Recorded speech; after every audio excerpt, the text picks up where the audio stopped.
Hello friends, ছাতুর পরোটার recipe আজকে ডিনারের জন্য করলাম। আমি এখানে 2 কাপ আটা নিয়েছিলাম, 1 চামচ ঘি, আজওয়াইন 1 চামচ আর জল দিয়ে আমি আটাটাকে মেখে এরকম লেচির মতো করেছি, 4টে লেচি।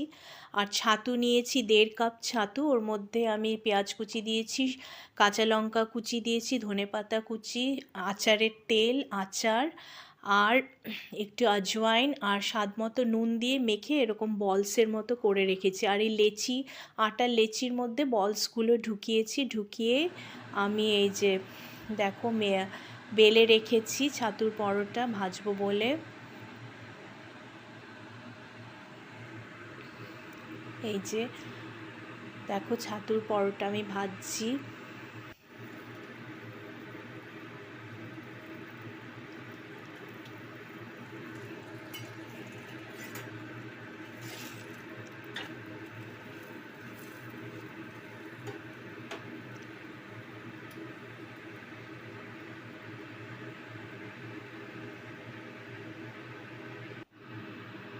দেখো কি সুন্দর ফুলেছে আমার ছাতুর পরোটা।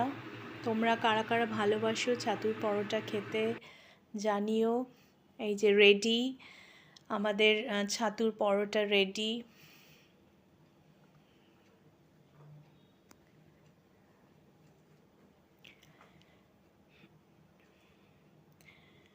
থ্যাংক ইউ সবাইকে, গুড নাইট, বাই বাই।